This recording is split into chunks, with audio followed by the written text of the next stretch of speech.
In this video, we're going to be checking out my chili seedlings, see how they're getting on. We're also going to take a quick look in the vegetable garden. I've been doing a bit of work in there.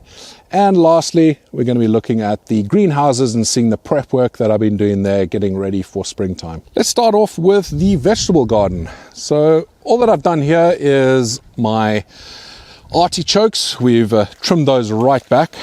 And this is some new growth. I wasn't sure whether I should cut back the new growth. We obviously got a lot of this old growth that I've cut away, but a lot of new growth coming through. I didn't want to do anything with that because it actually seems pretty healthy. But you can see where I've got rid of some of the old stuff. And also I've piled on some compost. This is actually some of my used compost from my chilies last season. That's why you can see all the perlite in it.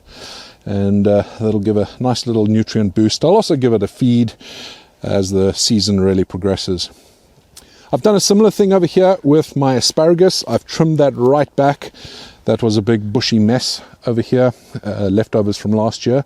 This is my third year with this bed, so we're expecting some beautiful asparagus to eat this year finally. And again, you can see I've used some of the used compost from my chili pots from last season. All this perlite, actually there's a few little chilies in there as well, but that should be fine. And lastly, because I still have to prep some of these other beds and get them ready for what I'm going to be planning for the season, and we'll come to that in a future update video. But these here, I started these, I think it was in January. This is my garlic, and I'm really proud that they're doing nicely. And we have had some good frosts, so I think they should split quite nicely, but they're looking good, nice and healthy, and I think all of them came up. A couple don't look too healthy, but for the most part, we've got tons and tons of garlic here, so really happy about that. And we'll see these grow a lot more as the season warms up and we start getting some more sunshine. But yeah, I've got a lot of prep work to do still in the remaining beds, and we'll do that later on because it's still a bit early in the season. So yeah, looking forward to having this all in full bloom, lots of delicious vegetables ready to eat. And while we're here, let's have a look at Big Chump. You can see it's all cleared out. It looked a little bit like that about 2 weeks ago. This will also be cleared out very soon. Yeah, I'm looking forward to just getting this all properly cleared out, ready for April, middle of April, when we'll be able to get the chilies in here. Let's take a quick look inside. It's a bit sad looking. That's really sad looking. This is all the leftover foliage. Now normally I would grind this up, put it through my chipper, and this would go onto my compost heap. But I waited a bit long this season, and yeah, I probably won't be doing that. So we'll make a plan with this and get rid of it. But yeah, this isn't going to do well for composting down. Let's take a look in here. One thing I really need to do is, if you notice, this staging is a little bit lower than that one. I want to get that staging lower, so I need to drop it about 6 inches. So we'll get those brackets down the bottom there.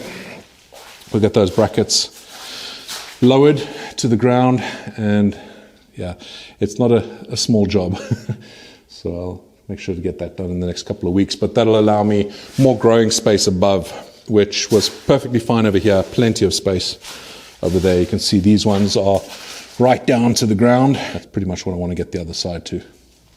But yeah, I've got a lot of cleaning in here to do, especially on the windows. I've got some cleaning fluid that I'm going to be using that is non-toxic, safe for the plants, and that'll be coming in the next little while, and I'll make sure to give this all nice clean so it looks sparkling and clear.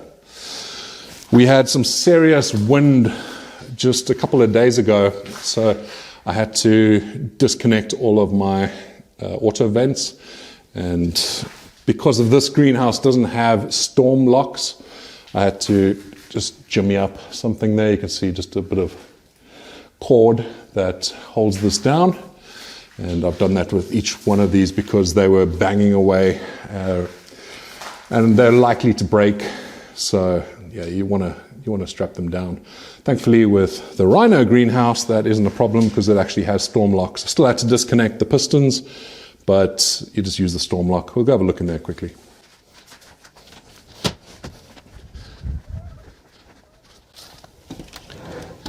Good old little chump. So here you can see I've taken these out. So if you do have these auto vents like this, make sure you do this as well, especially this time of the season.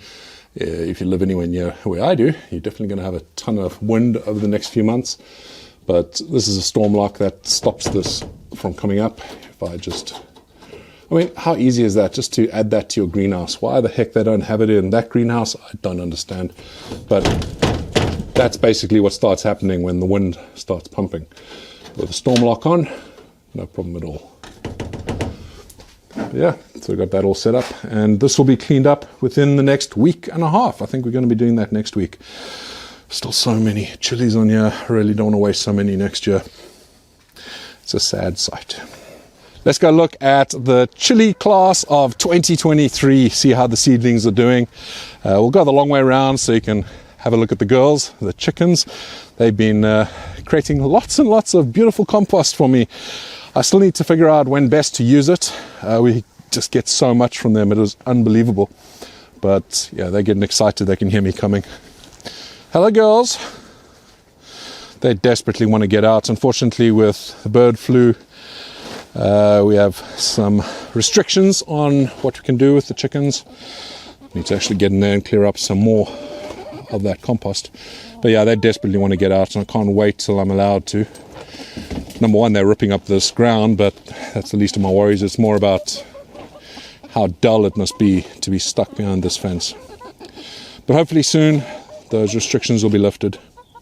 They're all looking healthy, so that's good. And they are still laying eggs, and that's a good sign too. Anyway, let's move on to the chili seedlings.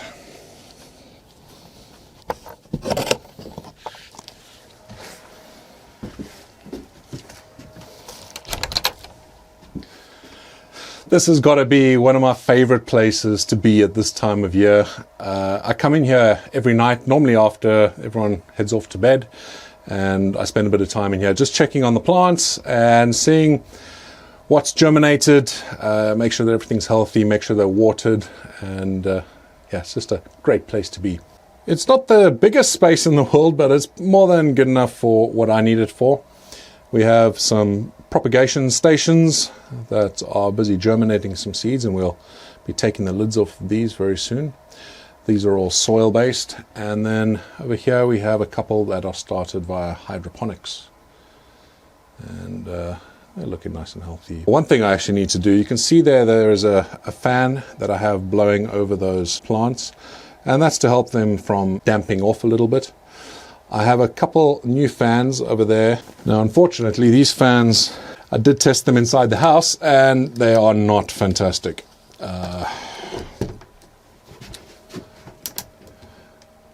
It's kind of like a asthmatic trying to blow on you.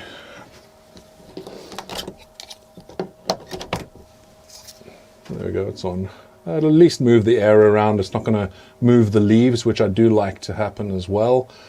But yeah, we have another fan that's actually quite warm in here.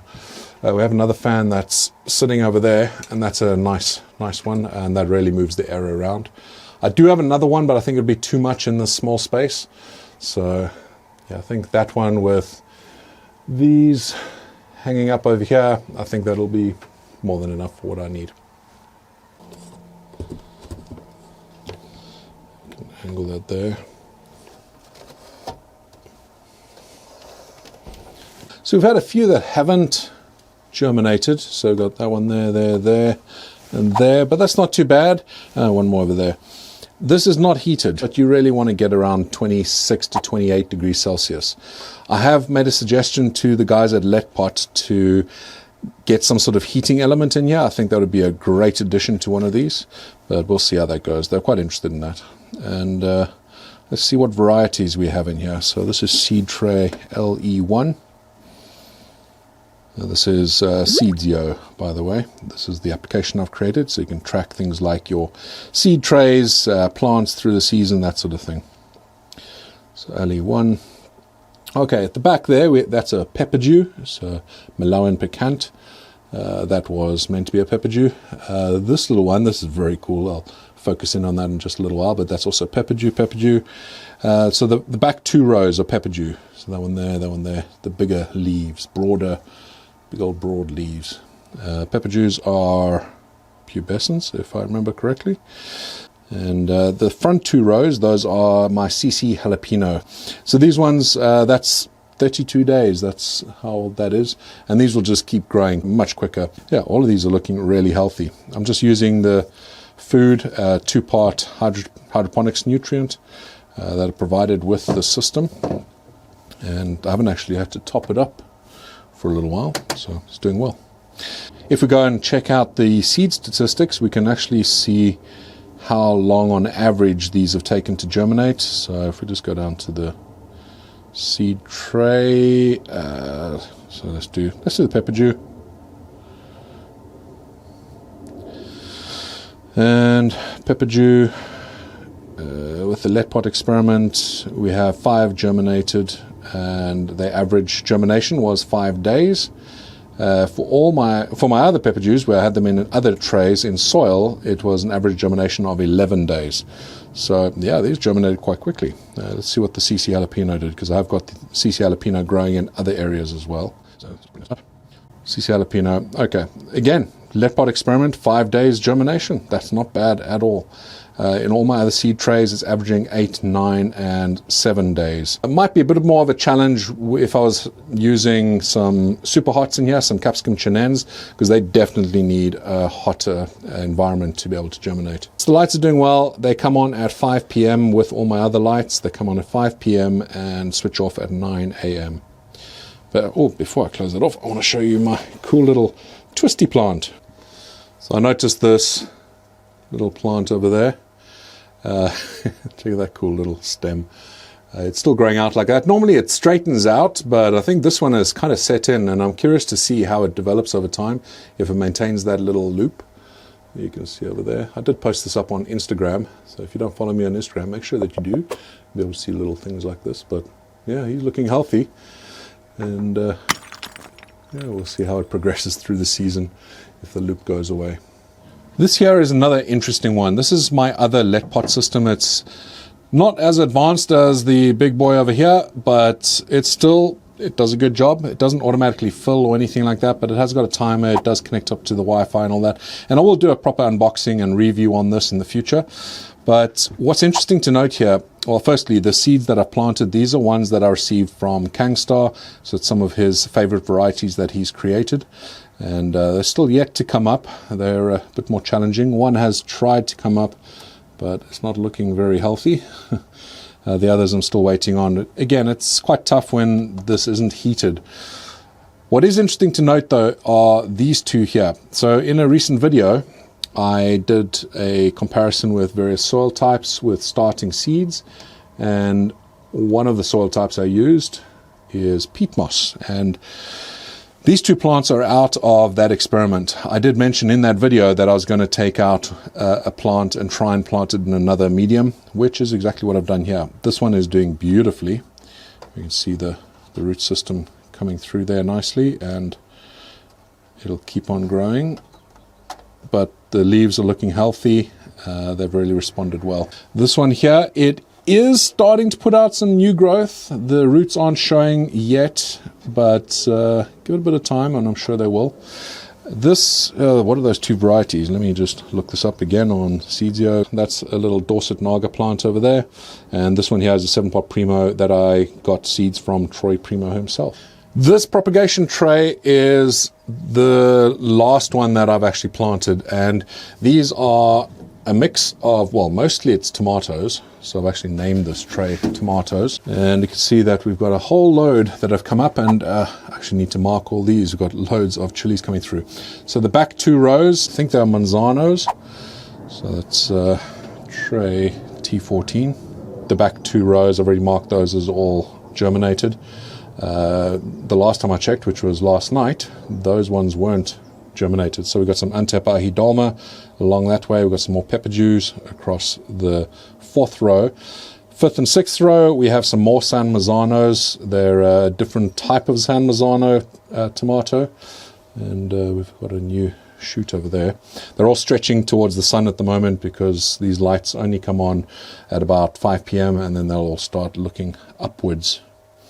But yeah, they're getting a little leggy, so they need this light to come on. I might turn the light up a little bit actually. But I need to mark these down as germinated. So what do we got here? Second cell in, that's germinated. Third cell germinated. So 6 days for those to germinate, that's good, but this is my trusty propagation tray, which can pretty much get you to 28 degrees Celsius, no problem, depending on what the ambient is. It's germinated. You can see there's one just popping out. I'll mark it as germinated as soon as I see the little loop pop out. So this is what I'm doing at night time. I'm coming here checking trays and making sure they're okay. You can see I put more than one seed in the cells for the tomatoes, and I sometimes do that with my chilies as well. It just depends on whether I have spare chili seeds or not. So you can always trim them back. So I'll cut away some of these. I'll just pinch them off and keep the strongest. But I'll decide that later once the first true leaves come through. You can really tell then which ones are going to be the strongest. So what else we got, Joe? God, that's number 3, 4, 5.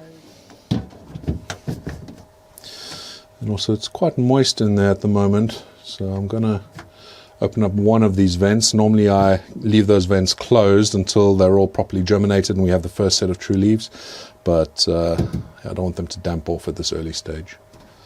Let's get this turned up a little bit. At the moment it's about 18, I would say, so we're going to bring that up to about 20.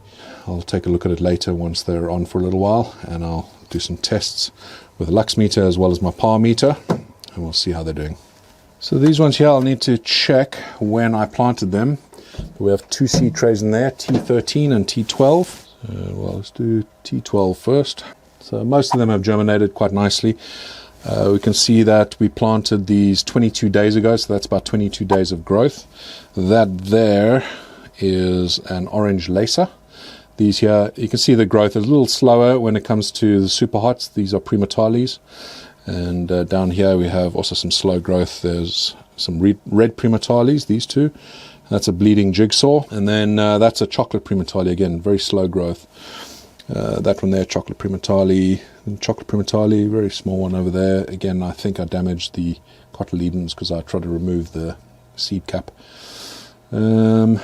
Yeah, red lacer, that one came up late. Probably going to pull that out. Doesn't look very happy because these are the other red lacers. That one's a bit strange. It's got a double leaf thing going on there. Tray T13. We've got quite a few in here that haven't yet germinated. Big mustard mama down here. I think it's about time I actually remove these tray tops. I'll decide later this evening actually whether I do that. But yeah, this is looking lovely. These tall ones, that's a ring of fire. That one there's a CC jalapeno again. CC peri peri. Beautiful. Another ring of fire. Scotch bonnet red. Such a vigorous grower, these ones. In this propagator I have a little experiment going on. I will reveal all very soon. That's a golden prematale. I had some extras and I wanted to make sure that they came up.